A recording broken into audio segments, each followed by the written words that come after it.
Hello, everyone, and thank you for joining us tonight. My name is Karen Brownlee, and I am the Adult Program Coordinator with the North Suburban YMCA. And in that role, I bring a variety of programs to adults in our community, including brain games, social networking, donation drives, and the Adult Education Series, which you are attending this evening. The Adult Education Series brings experts in their field to us through this comfortable format, sharing information about their areas of expertise. Tonight, it is my pleasure to welcome you to Illinois Bone and Joint Institute's 8th Virtual Adult Education Series program with the North Suburban YMCA entitled Knee and Hip Pain and Treatment Options, hosted by Dr. Sutphen. Dr. Sutphen is a fellowship-trained orthopedic surgeon specializing in rapid recovery, knee and hip replacement, and complex reconstruction surgery. Review after review that I read sing his praises, and I thought I would share this one with you because it sums up everything that I read. I recently had both hips replaced by Dr. Sutphen, who, despite his youthful appearance, is a highly qualified and professional surgeon. The proof is in my drastically improved quality of life. A few short months ago, I could barely walk, and not at all without the aid of a cane or other aid. Now, I'm mobile and improving all the time. As important as his skills as a surgeon are, it's his positive attitude and obvious sense of what is best for his patient that make him a great doctor and something of a standout in his field. Both before and after the surgery, Dr. Sutphen took the time to explain the procedures and to make sure I was comfortable at every stage of this important life-changing event for me. I wasn't surprised to see him before and after the operation at the hospital, but I was surprised when he called me at 8 o'clock on the evening before surgery to reassure me that I was in good hands with his team of professionals, and I was. And I read that he does this for every single patient, so that's pretty cool. Thank you again for joining us this evening. We hope that you will learn a lot about hip and knee pain and treatment options. And now, thank you, Dr. Sutphen, for taking the time to be with us tonight. And please take it from here. Thank you, Karen. Thank you so much for that wonderful introduction. That was well beyond and truly amazing. So thank you, everyone, for joining tonight. It's a true honor to talk to you this evening. I come to you from my home, and I want you to know, specifically as a doctor and a physician, and I can tell you the most important thing as you move forward in your lives is when you see your physician, have a true great relationship with the physician. And I stress the importance of the physician-patient relationship. And as you move forward, always look at that. And that is the next steps in terms of great recovery for you. And so to get started here, I'm just going to tell you a little bit about myself, just to see where I come from. And then we're going to get into the nuts and bolts about hip and knee arthritis and other ailments about the hip or knee.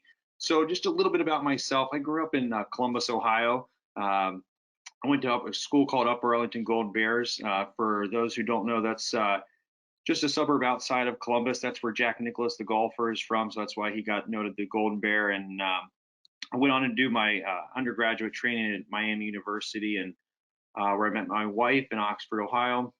I did my medical training and advanced surgical training in orthopedic surgery and fellowship in adult reconstruction and hip and knee replacement at the Hospital for Special Surgery, which is an affiliate of Cornell Medical College, and is the world leader in orthopedics, #1 in the world at this time. At this point, I moved to Chicago years ago. My wife is from the Glenview area, and we reside here now, and it's a true honor to call this area home and to take care of the wonderful people that live in this area. This is one of my offices. I see patients at in Wilmette. There's also another office here in our office in Glenview off Ravine Way, which we'll go over those later. And then also in Bannockburn, just north of Deerfield High School in the North Shore location.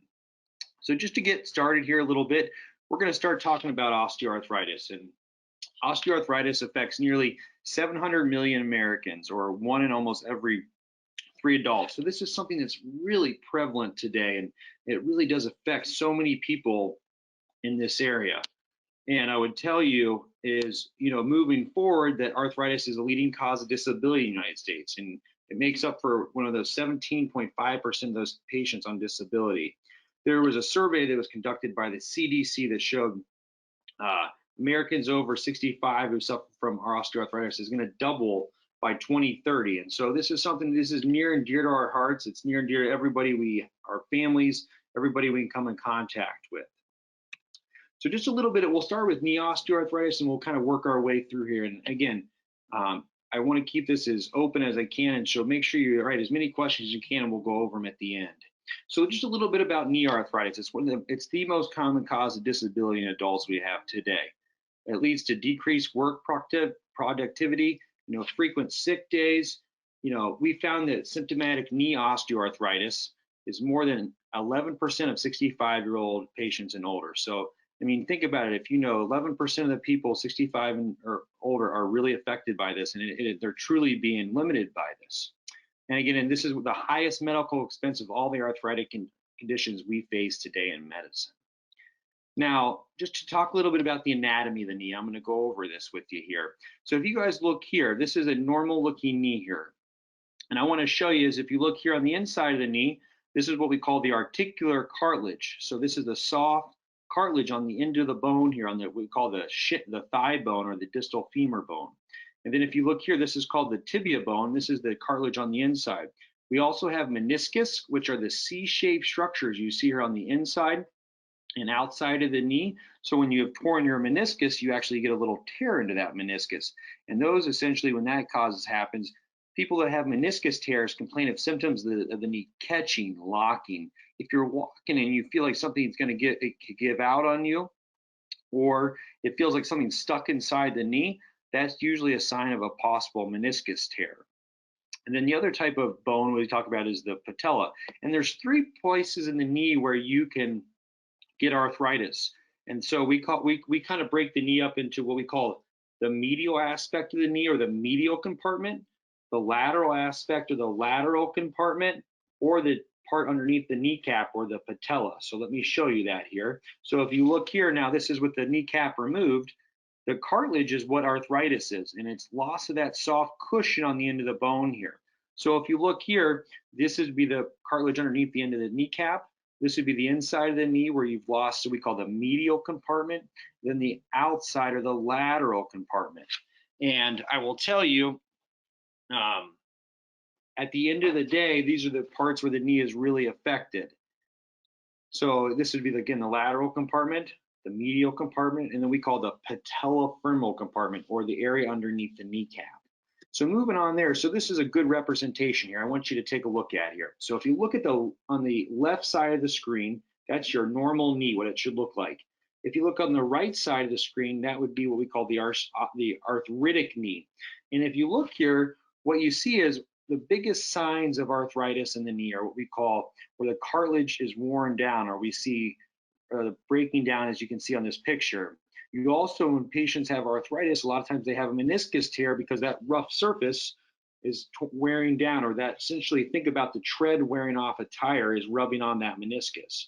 You also develop bone spurs. Bone spurs are what we call osteophytes.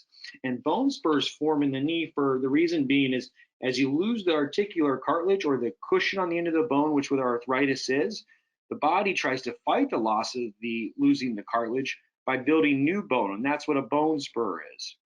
And then, so if you can see here, so if you move on to the, the risk factors for knee arthritis, my patients always ask, why do I get this? How come my best friend doesn't have knee arthritis? So the biggest things we talk about are, and I would deal with you, is, age, genetics. The biggest thing I would tell you is, as you get older, the cartilage is, being active, wear and tear, it starts to wear down. And then the genetics, yes, there is a little hereditary component to osteoarthritis for sure. And whether your mother or your father had it, that's something to pay attention to. Females, we've seen that have a little higher risk of developing knee arthritis at a little earlier age. High impact activities. This is really, really important. Running is really hard on the knee. I can't stress it enough. If you have activities where you can bike, swim, low impact activities where you're not pounding the knee, where you're actually loading the knee on high impacts like running, that's going to lead to less progression or advancement of arthritis. So I can't stress it enough, the importance of limiting the running. I still want you to be active, ride a bike, do those kinds of activities, elliptical, but the running is really, really hard on the knee. That's what we're talking about, recreational activities, occupational. Did your whole career, did you work on, on an assembly line where you had to wear steel toe boots, you're working on cement floors all the time? All these things kind of go into an account when we're talking about, developing arthritis.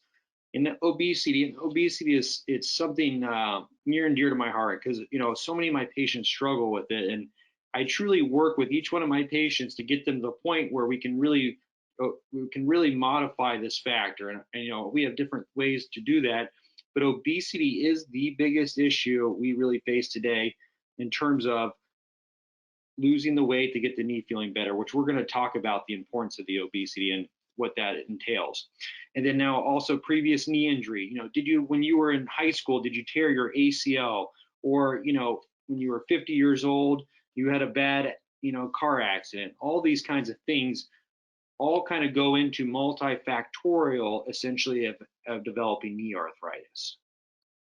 So a little bit about, the examination. So when my patients come to the office, I get a lot of information, and I'm going to go through all this with you when I meet you in person. We talk about all these things. So the biggest things I would tell you is, really try and pay attention, before you see the physician. Is the pain coming from the inside or the medial aspect of the knee, or is it coming from the lateral aspect, which would be the outside of the knee? So really pay attention. That kind of allows us to hone in where you're getting that discomfort. And then in terms of the pain, was it a gradual pain, or was it more of a traumatic pain? I will tell you, more injuries like meniscus tears, MCL, which is medial collateral ligament, or the lateral collateral ligament sprains, those are more traumatic. Now, I would tell you, most people will tell you, and you feel that osteoarthritis starts essentially gradually. The pain starts slowly. A lot of patients actually experience it more like a lightning strike. And I will tell you in the office, it sounds like, my knee was doing okay, then all of a sudden, boom, it really starts to hurt. And then you really can't get it to stop once the fire is burning. And so I would tell you is, a lot of times it can come on pretty fast and be, unfortunately, very limiting for the patient. And then, the character of the pain, classically, osteoarthritis pain is more described as a dull ache. And so pay attention to it. It's usually more of a dull kind of toothache pain. And now a meniscus tear, like I said before, it's more of that when you're walking, it's sore, but you feel like the knee's going to give out, or you're going to feel essentially like something's stuck in there. It's catching. So that's something to really pay attention to. And then, does it radiate? Most knee pain will radiate a little bit down the shin, but if it goes down to the foot or down to the heel, usually that's likely coming possibly from the back. So that would be something that we would look at, because sometimes you can get what's called sciatica or radiculopathy, and those things can cause pain to go down towards the foot. But usually the knee pain stays pretty localized to the knee. And then, what makes it better? Classically, our arthritic pain usually gets better at rest. So, if you've been on your feet all day at work, been running errands, you get home and it feels a lot better once you get some rest, then that's more kind of arthritic symptoms. And I would tell you is, a lot of patients will tell me, at nighttime, it really bothers them. And so different than rest pain, arthritic pain about the knee, if you have trouble sleeping, that is a big symptom that is, at that point, it's time to do something about it, because it can occur while you sleep and be bothersome. Medications, pay attention. Do you take ibuprofen? Do you take Tylenol? All these things, do certain medications really help it? If the medications like ibuprofen, Aleve, Advil, those types of things help the pain, it's usually much more likely it's an arthritic symptom that is causing it. And then, time, how many years? Pay attention. Is this something that's been going on for a week? I had an injury. That's more like meniscus pain. Or is this something that's been going on for 6 months now? It's really starting to affect me. So just kind of pay attention to that. And then, what makes it worse? Classically, walking or pounding the knee, like I said, is more arthritic pain. Stairs, so a lot of patients complain of stairs, and stairs usually affects what remember I showed you on that picture earlier, the patellofemoral joint, or the underneath the kneecap. And that's one of the most common places we get arthritis. And usually when you have trouble with stairs, the pain is coming from the knee arthritis. And underneath the kneecap is the big thing. And then, swelling. So people always ask, why does my knee swell? And I think it's important to go over essentially the more of the science behind knee arthritis. The reason you get swelling in the knee is because arthritis is that loss of that cartilage, like I showed you earlier. And the inflammation causes the knee. So you have arthritis, which causes inflammation in the knee. Inflammation causes a swelling in the knee. And as it gets more swollen, it can become more painful. Then obviously symptoms of instability is something to pay attention to. So just a little bit about the, once we examine you, we get some x-rays. And so just going to walk through what a normal knee x-ray and what the progression to arthritis really looks at. So if you look here on the left here, film here, so this is an x-ray of a normal knee. And I want you to pay attention is, if you move on to the next middle screen here, these are the signs of arthritis on x-ray. And what it is, it's called, essentially you can develop cyst into the bone here, but the biggest one is what we talk about are these bone spurs here, we call osteophytes. And you can see these bone spurs on the outsides of the bone. And then also what we call sclerosis. Sclerosis is this white line. You see this bright line along the bone. And essentially that's the bone trying to harden it. It's essentially hardening as it's lost cartilage. But the most important sign, and this is what I look at the most, is called the joint space narrowing.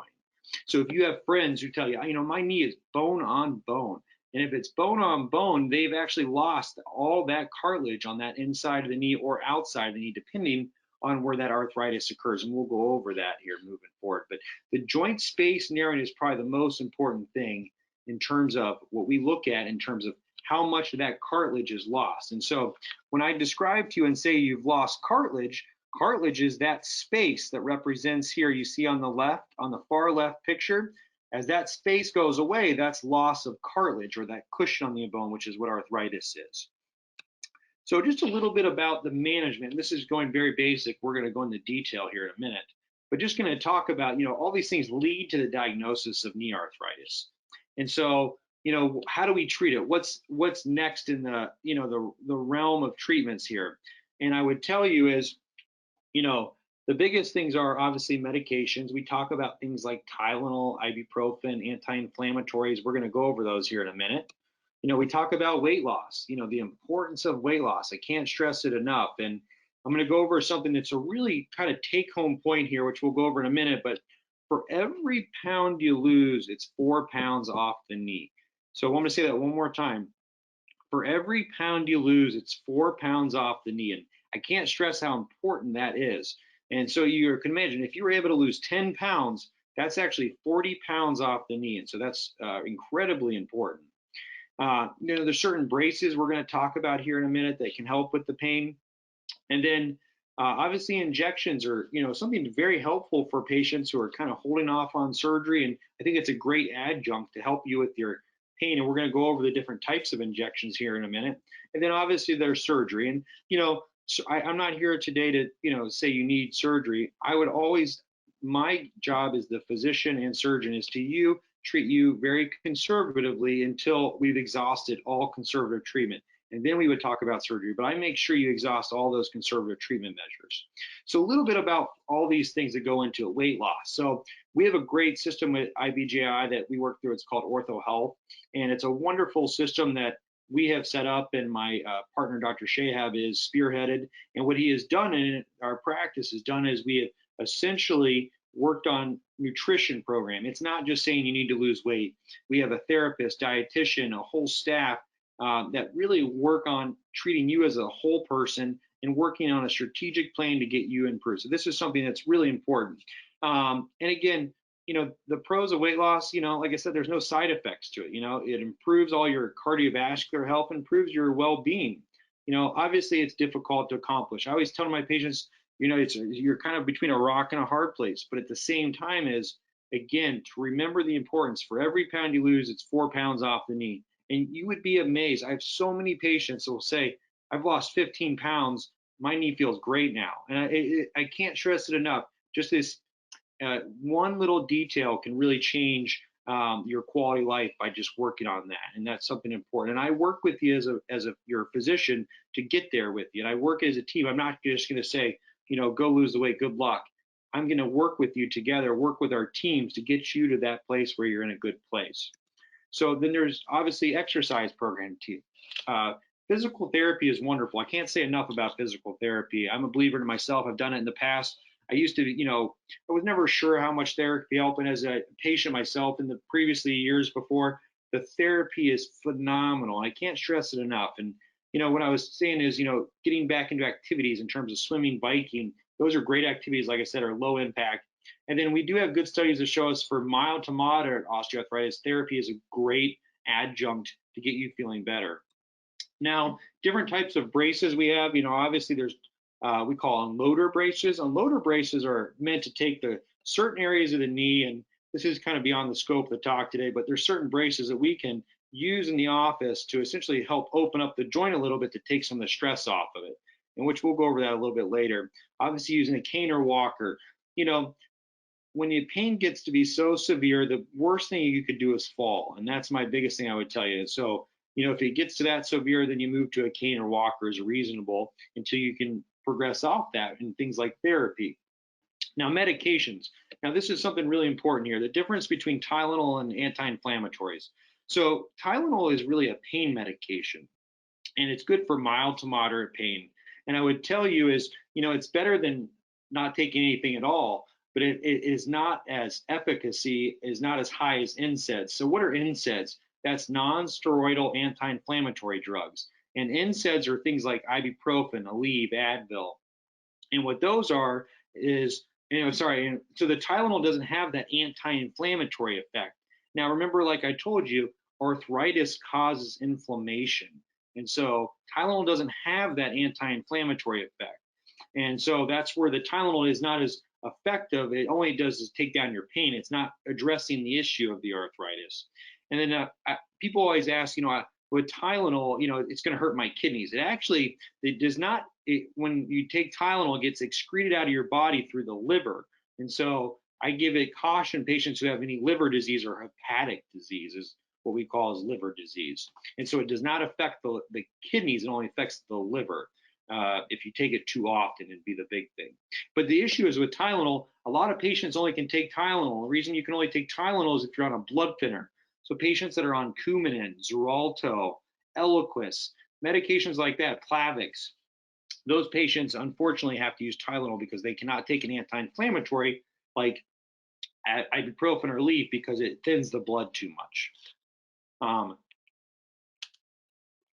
So the next thing we talk about is NSAIDs. So these are the non-steroidals, and these are truly superior to Tylenol for treating knee osteoarthritis. And I will tell you is, the biggest issue, and I would tell you, is the GI and renal toxicity. So when you say, and that's why I pay really close attention to my patients, if you've had an ulcer, these medications are not very good if you've had an ulcer because they can't affect your GI tract, and they can't affect, if you take it for a long time, your kidneys. And so different than Tylenol, which I remember I said affects the liver, the anti-inflammatories like Motrin, Advil, ibuprofen, Celebrex, those affect the kidneys. And then again, these cannot be used with certain blood thinners. And then, like I said, there's another type of generic anti-inflammatory called COX-2 inhibitors, which is Celebrex. And what I like about Celebrex is it has a more favorable side effect profile. What do I mean? That means it's more GI protective. It works through a mechanism beyond the scope of tonight, but it is much more GI protective for patients, for example, that have reflux or GERD, those kinds of things. It works very nicely, and you're able to use that with that.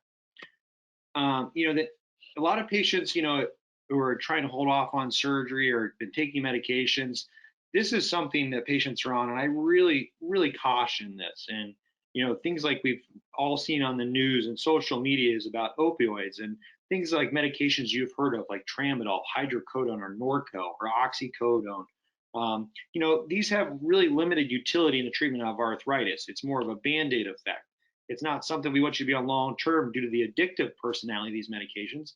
Now, if you have surgery, that's a different animal, but I would say is, the biggest things are the unfavorable side effect profile of these medications, that being sedation, confusion, constipation. I don't know if many of you guys have taken these medications, but they can be really constipating for patients and can really affect the bowel movements. And then obviously the addiction is the big thing, which we all know from the news today.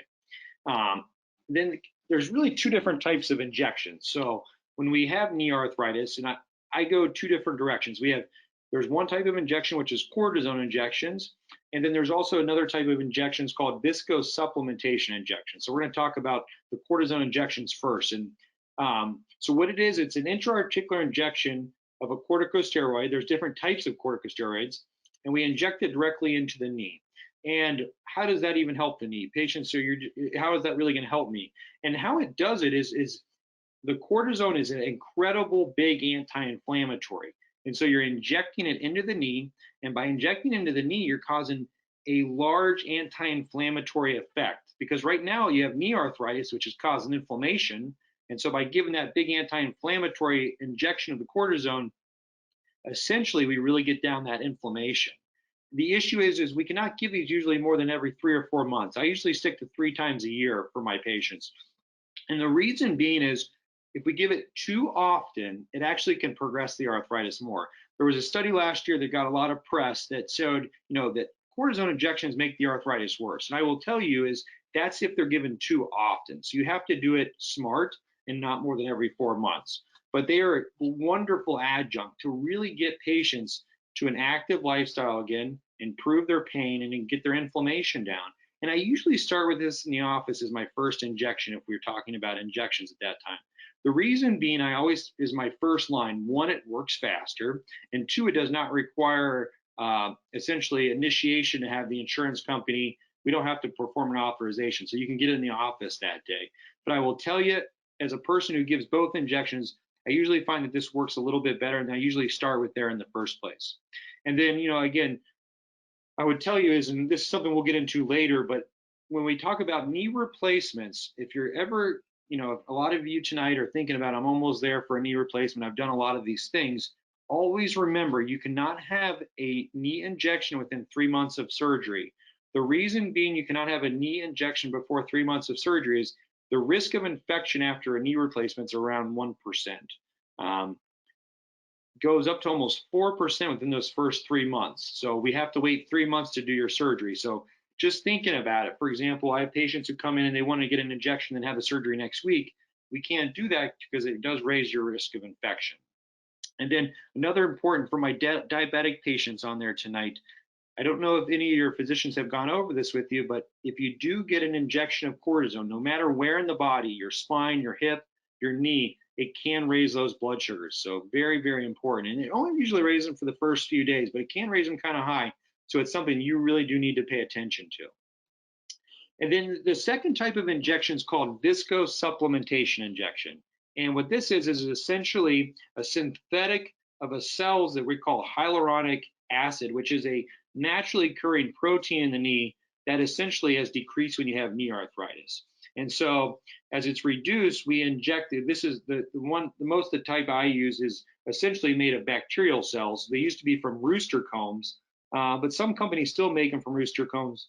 But what it is it's a synthetic that decreases the inflammation, which improves lubrication. And I describe it as essentially like an oil change for the knee. And this is usually my second line. I usually recommend the 3 injections over just 1 injection because I found success better with that with my patients in terms of just getting it all at once. Moving on here. There's a lot of press, today, and there's a lot of push in marketing for what's called PRP, or platelet-rich plasma. So what is that? And so PRP is essentially platelets that we take your blood, we spin it down, we take the platelets, we inject the blood back we took from you, we take the platelets, inject them into the area that's affected. Now, I would tell you is, there's not a great deal of literature that supports that this works very well.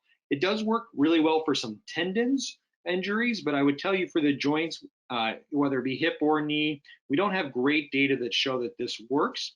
Insurance companies do not cover it, so it's out of pocket. So that's something to pay attention to. And the same thing with stem cells. This is something that's been pushed in the media today. We have and what it is essentially we're injecting stem cells into the joint. But, the idea is that we're going to regenerate cartilage. Now, we don't have any good literature or research that tells me as, the American Academy of Hip and Knee Surgeons that I can recommend this for my patients because we don't have enough good data that shows it works. Again, this is not covered by insurance. And again, the data is not out there to really show that this is favorable for our patients and is something that I would recommend at this time. And again, just to that point, again, these are promising technologies that need to be further studied. Again, all the studies are very small. And I go by good, true literature when I treat my patients, and the data just is not there yet, to where we can say this is something I would recommend.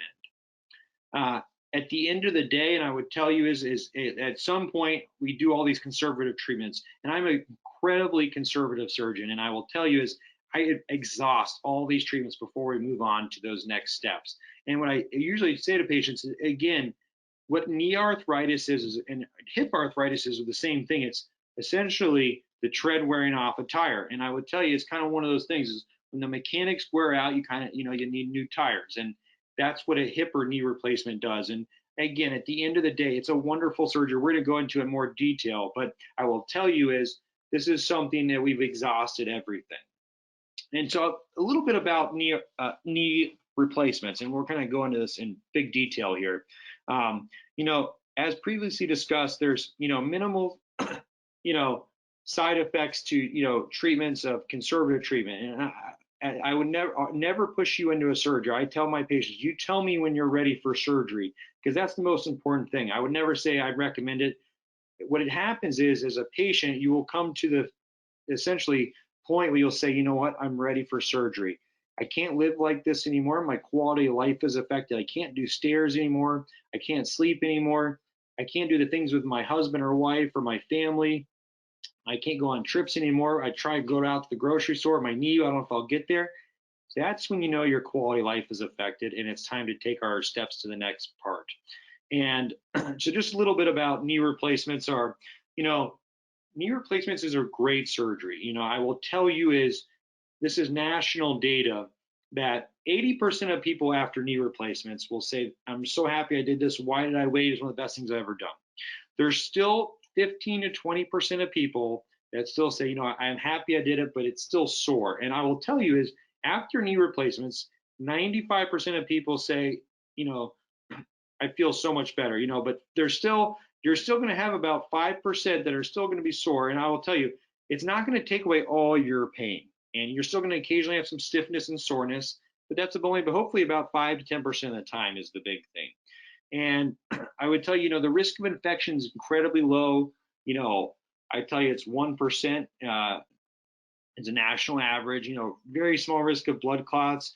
We've come such a long way in our rapid recovery protocols is to make this surgery as successful as possible with the least complications. So we'll go over that in detail a little bit here.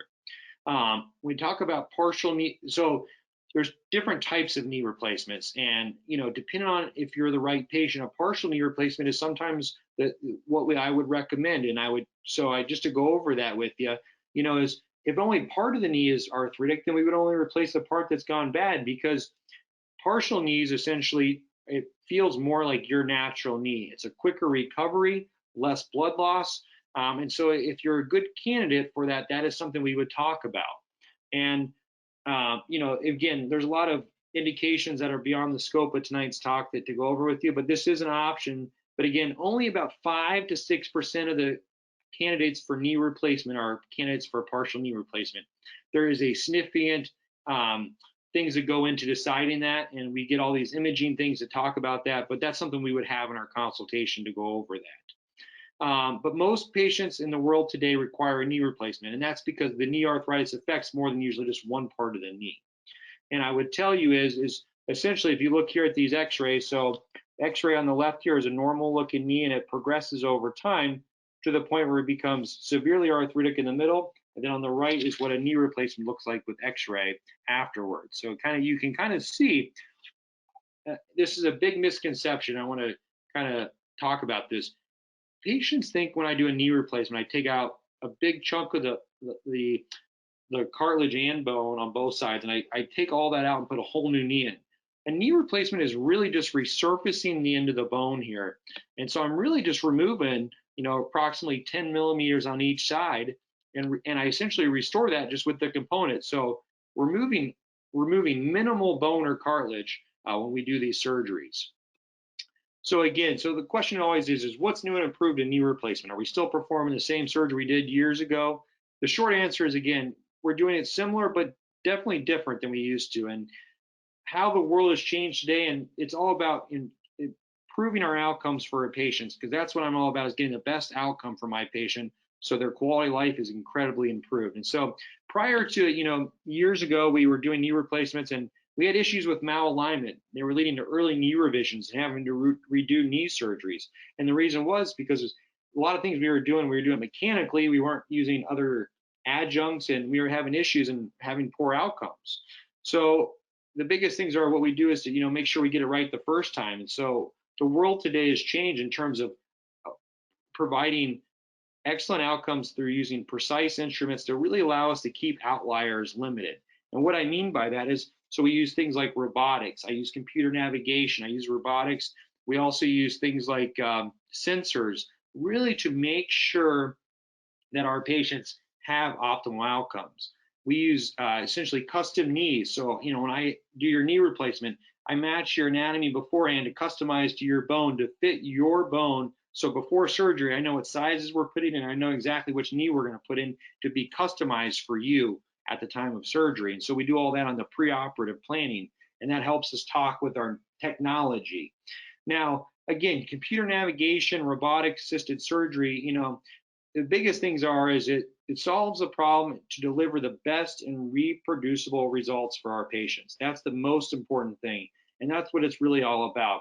So sometimes we have to obtain preoperative imaging, and again, I use these imaging prior to surgery to essentially I can match your anatomy, and we know exactly what sizes we're going to put in to be customized for your knee. And the goal is again to perform the cuts on the end of the femur bone, which is the thigh bone, and the proximal tibia bone, which is essentially your shin bone, perpendicular mechanical axis, which is a straight line there. And that's the key principle we talk about, and that what's really helps us with these devices, including the robot and the computer navigation.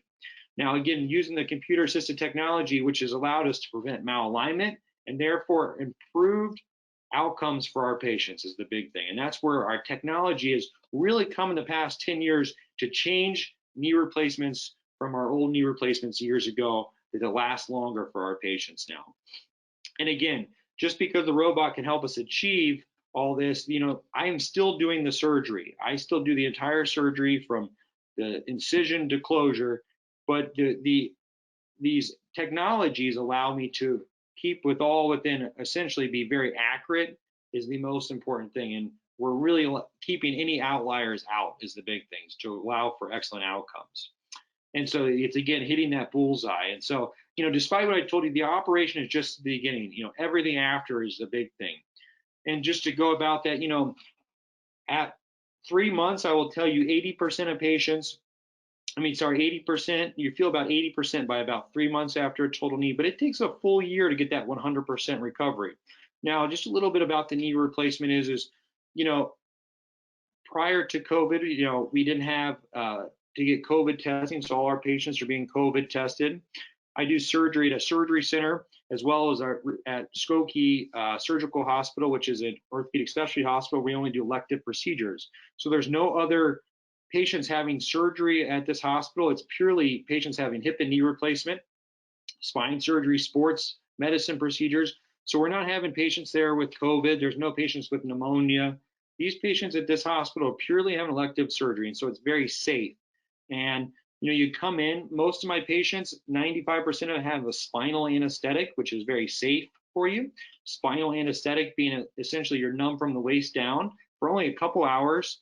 The surgery itself takes me under an hour. You are essentially in the OR, a couple hours as we close the incision. After that, you're up and moving quickly. Believe it or not, you're walking that day. You're on a walker for the first week or two and then do a cane. Most of my patients stay one night in the hospital, sometimes 2 nights if need be. And 99% of my patients go home after surgery. And that's something we can talk about later down the road here. I have a nurse and a therapist come out to the house and work with you every other day the first couple of weeks. Then we really start getting on outpatient therapy. And I would tell you is the first 6 weeks after a knee replacement, to be honest, it's sore. And we give you we call multimodal pain management to help you. And that is multiple medications to really hit every pain receptor in the body to really get that inflammation and pain down for you. And then by about 6 weeks, you start to kind of finally turn the corner. You're kind of saying, okay, I'm not using the cane or anything anymore. I'm really walking. I'm doing well. And you're getting out and about. I let you, most of my patients, I let them all fly at 6 weeks. They can travel at that point. But again, by about 6 weeks, you're feeling about 75% better. Like I said, about 80, 85% at 3 months. and then last like 10-15% kind of fine tunes over a whole year. And then a little bit, again, lastly, again, so knee arthritis, again, can be managed in a number of ways. And I'm very conservative, and I always recommend exhaust all conservative treatment before you decide to move forward with surgery. And again, we've had innovative techniques today now in orthopedics, especially in hip and knee replacement, to really improve our outcomes and reduce complication rates for our patient. And I can't stress this enough. Your outcome, and I revolve my team, and I stress it enough, it's a team approach. It's not just me doing the surgery. I will lead the team, but my goal is to provide the highest quality care to you by leading the team of nurses, home health care aides, family, therapists, all these kinds of things. So we're all on the same page that allows you to have the best outcome. And that's what this is all about. So a little bit, we're going to take a little change here. We're going to talk about some hip arthritis now. So if you guys want to move on, we're going to talk about some hip now. So just a little bit about the hip socket. So hip arthritis is in a really a little different than the knee arthritis. Why is it different? The hip is actually ball and socket joint. So if you look here, the ball and socket joint being essentially is, it's essentially just the femoral head here you see here. And then there's also the bone called the femur or the thigh bone. And then there's the hip socket, which is called the acetabulum bone. And so all these things make up the hip joint. And so patients always ask me, why does a hip replacement so much easier to recover from it than a knee replacement? The reason being is because this is a hip socket. It's a ball and socket. It's not like the knee, which is a hinge joint. So this allows for an easier recovery. So a little bit about hip arthritis. So this is really, really important. And these are the questions that I talk about when I see you we evaluate for the hip. Do you limp? Is this something, that's caused you to start, my wife or my daughter told me I'm starting to limp. Or, does the hip feel stiff? When you get out of bed in the morning, does it feel stiff, or it takes a while to get going? Are you starting to lose motion in the hip? Patients will say, man, I can't get my shoes and socks on anymore. Or, is it tough, just getting around the house? Are you limiting your activities? I can't go play tennis anymore with my friends because my hip's been bothering me. And, does one leg feel shorter? So actually, usually in the case of hip arthritis, the arthritic leg is usually a little bit shorter, and I'll go over that here in a little bit later. And then, do you experience groin pain or pain in the front of the thigh? And so this is really important. Patients come in and they essentially point to their buttocks area and they say, I'm having hip pain. Hip pain refers to the groin or the front of the hip. And so classically, if you're having pain in the groin or a little bit to the side, that's usually the hip. Now, pain on the outside of the hip, on the bone there, if you hit your bone and you feel pain, that's what we call the trochanter. That's usually more like bursitis, if you've heard that term, which is inflammation of a bursal sac.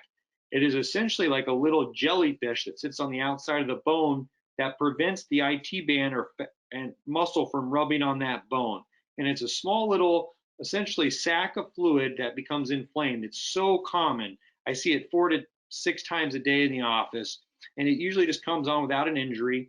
And we usually treat it with physical therapy, Voltaren gel, anti-inflammatories, and sometimes we have to do a cortisone injection for that.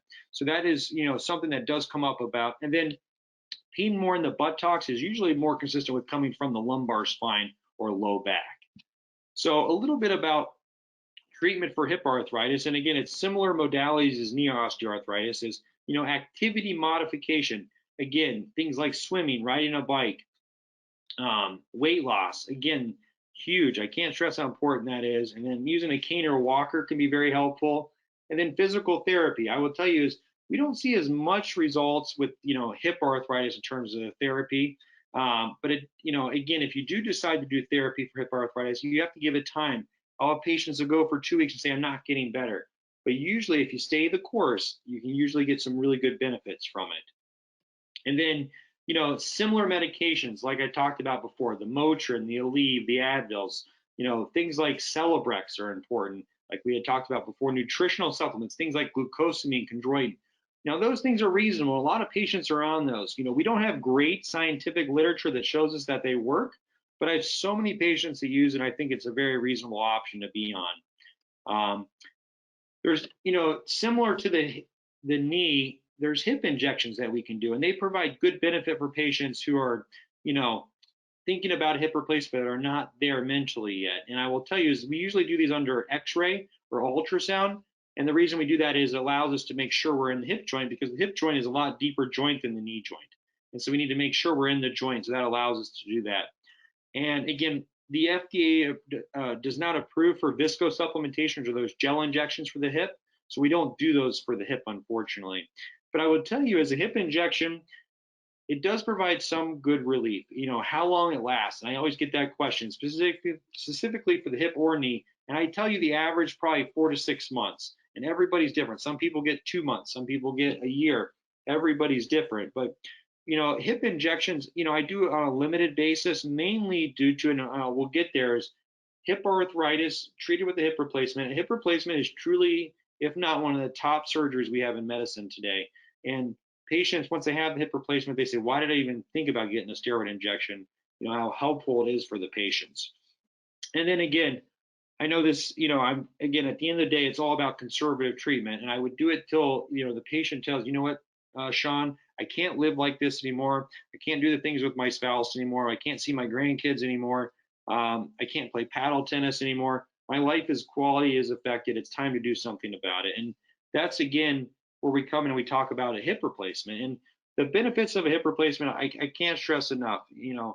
Hip replacement is truly one of the best surgeries we have in medicine today. And it's going to truly decrease your hip pain.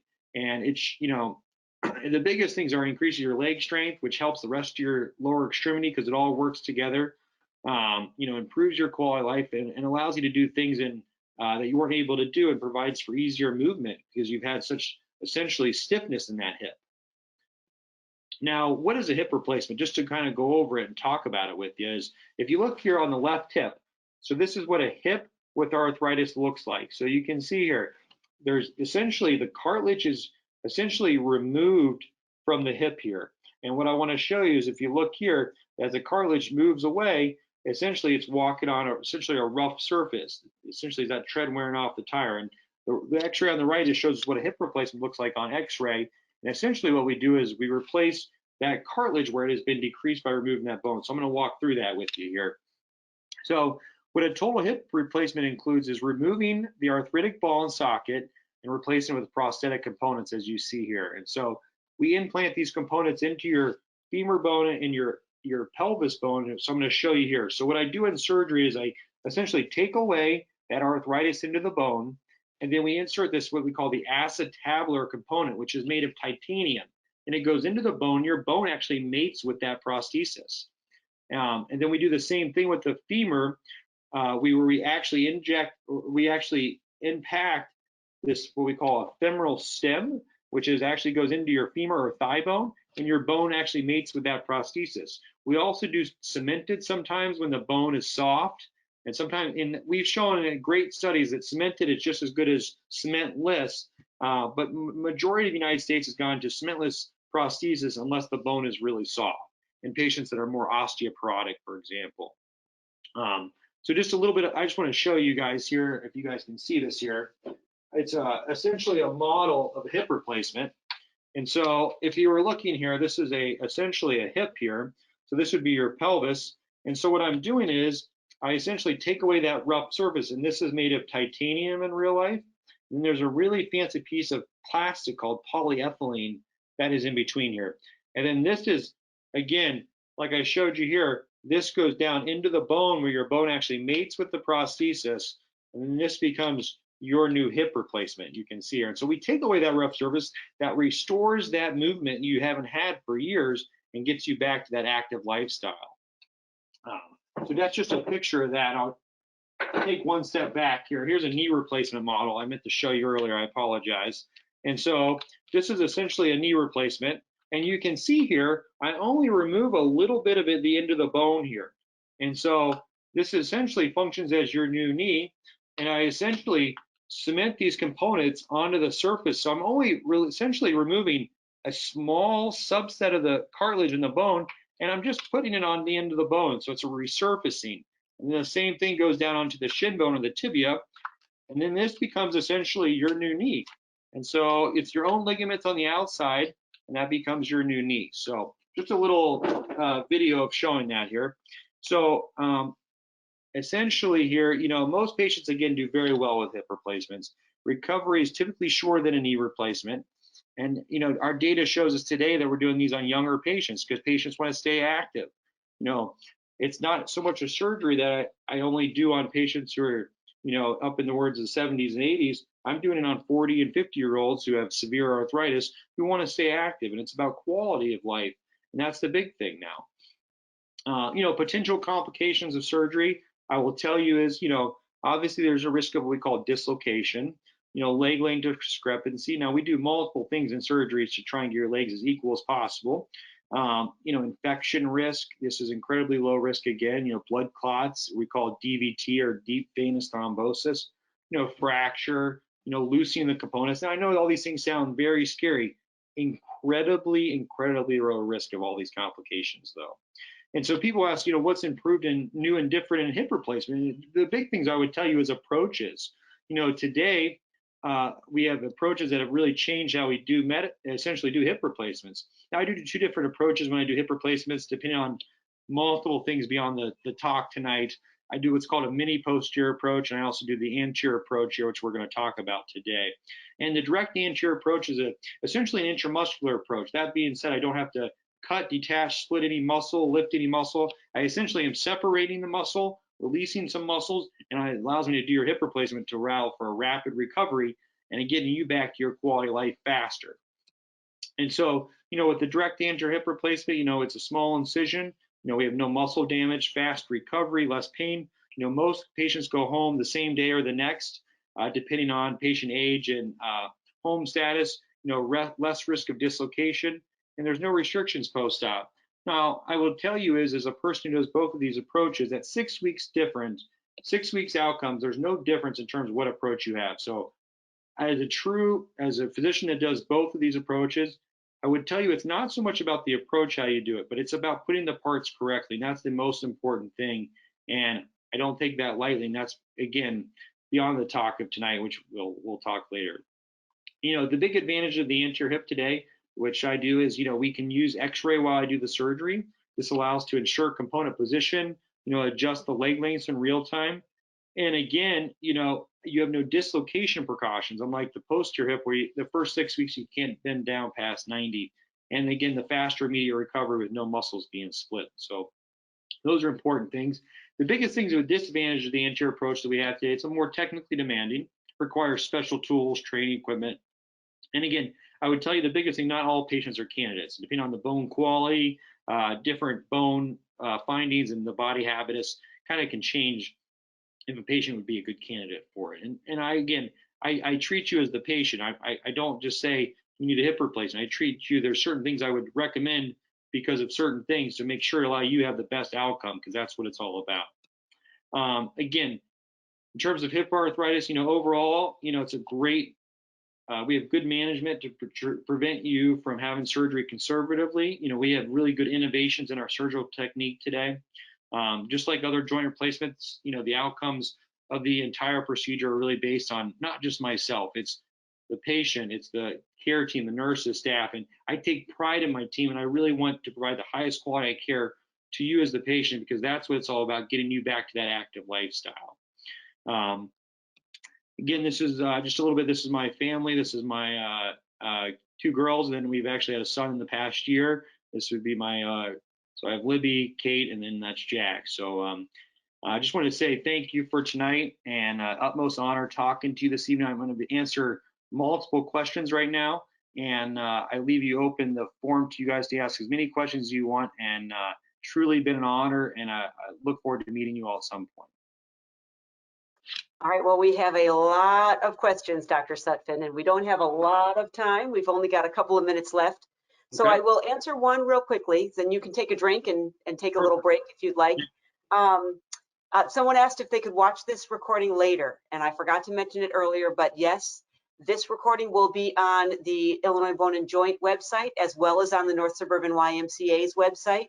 So you will be able to access this within the next couple of days on both websites. So you can take your pick, find one or the other, and then we'll go on to some of the other questions. Do the pre-op exercises make a difference in recovery after having a knee or hip replaced? Great question. So Karen, so what we do is all my patients that are having surgery, I do a preoperative physical therapy. And, the reason I do that is a strong hip or knee going into surgery is a strong hip or knee coming out of surgery. And I stress that's really important because a lot of patients come in who are a little weaker because they've been in so much pain. So again, I really stress the importance of doing some physical therapy beforehand on the front end to really allow for you to be strong on the back end. So yes. Great, great. That's wonderful. And I agree. I'm a personal trainer, so I'm a big fan of exercising and taking care of yourself pre-op so that you have better post-op outcome.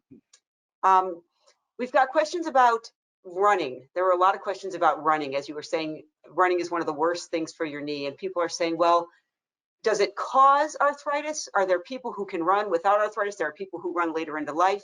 And then a follow-up question to that would be, if I've had my knee or hip replaced, can I then run again later? Like once I've had it replaced? So in terms of running, that's a great question, Karen. So I would tell you is running is, when I say it progresses the arthritis faster. So if you have no arthritis in the knee, patients that run on their knees for years, our marathon runners been running for 25 years, they're going to progress to have the arthritis quicker. And the reason is that cartilage is being pounded, and the more it's pounded, the more it wears down. And so even if you have arthritis and you want to continue to run, which I have a lot of that for patients, is again, it's going to continue to be bothersome. And so, all I do is, running, I understand running it gives you a good natural high, and we all look for that as we're working out. And I enjoy running every once in a while myself. But I will tell you is it's that pounding of the knee, it just progresses the arthritis, and it can lead to, and what it is so when you're running, you're pounding the knee, so it's higher forces on the knee. So higher forces lead to quicker destruction of the cartilage, essentially. And the last question I know you asked was the biggest thing I would tell you about hip replacements. So hip or knee replacements, both, I would tell you I would not recommend running on after surgery. The reason being is if the more you run or pound it, those components can loosen over time. So we put those components in tight into the bone, but the more it is pounded, again, from that running, the higher risk it could loosen, and then you would need a revision surgery, which I'm on the camp. You want to do this one time and be done. It's the big thing. And so you find other activities, like I said, the bike riding, long walks, speed walking.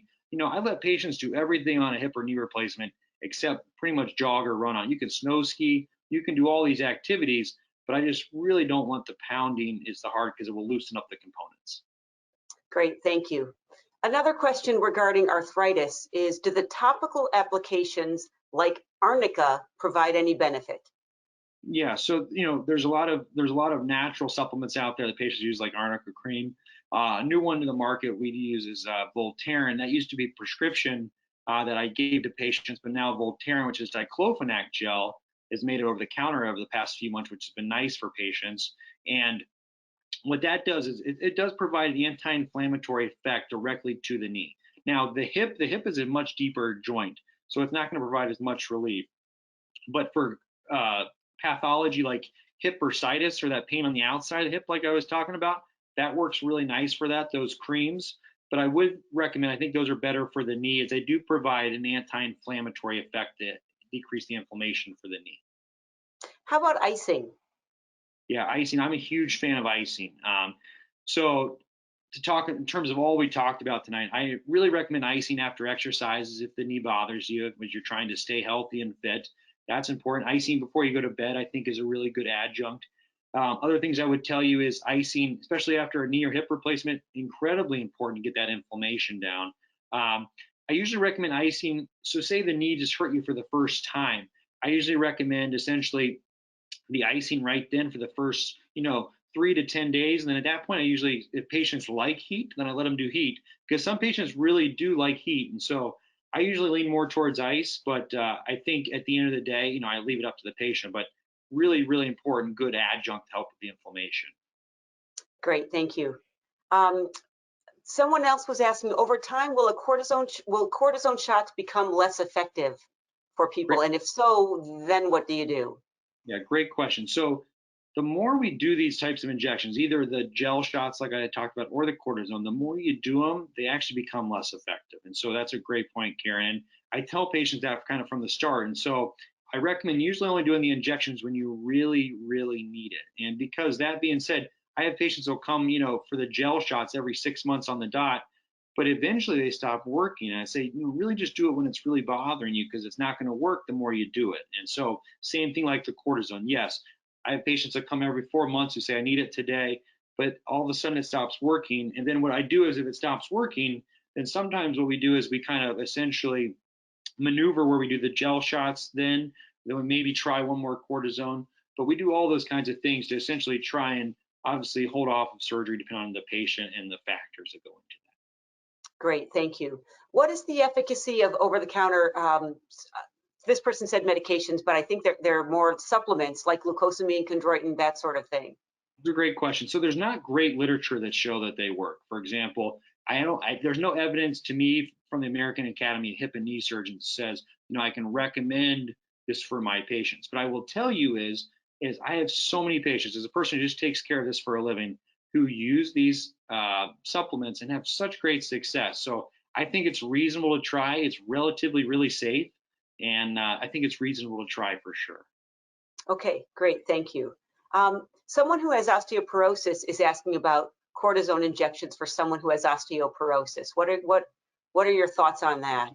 So, the injections are pretty localized to the hip or knee. Mainly, we're talking about knee injections because that's what we more commonly do. But, there isn't obviously issue with too much cortisone, but that's usually more like systemic cortisone has effect with osteoporosis. But, most of these injections are pretty localized to the joint with minimal systemic effects. And so they're still pretty reasonable for that reason. Okay, and how about someone with osteoporosis and getting a knee or hip replaced? Yeah, so that's a great question. So obviously, I treat you, the patient as a whole, is the most important thing. So we look at all those things going into it. For example, the knee replacement, not so much, because majority of knee replacements I do, I cement in. So the bone is cemented in, provides us good, strong fixation. Now, I will tell you for the hip replacements, majority of hip replacements I do are what we call press fit, or that uncemented prosthesis I showed earlier. Now, I will tell you is if the bone is soft in there, I get there. And the bone, I say soft, the inside of the bone, and the cortices, which is the outside of the bone. And when patients develop osteoporosis, that bone becomes softer. And if I put that press fit stem or that uncemented, there's a high risk of fracture. And so I know that. I look at your x-ray beforehand. I say, you know what? I think this would be safer to cement. It's going to prevent, a risk of fracture afterwards or during the surgery. So all those things go into play. And so I do take that into account with every patient I do a hip replacement. I'm looking closely at the quality of the bone prior to surgery. Great, thank you, thank you. Another question would be, would you replace both knees at the same time? What are your thoughts on that? Yeah, that's a great question. I get that a lot. And so, there's good data that show, this is something that's reasonable to do. I would tell you is I recommend it on patients who are incredibly, active, younger, and, have really no medical comorbidities. If you're 80 years old and you're thinking about having both done, it is a really difficult procedure to go through, to be honest with you. First of all, it's a high risk of blood clots, higher risk of longer surgery, higher risk of cardiac issues and medical issues.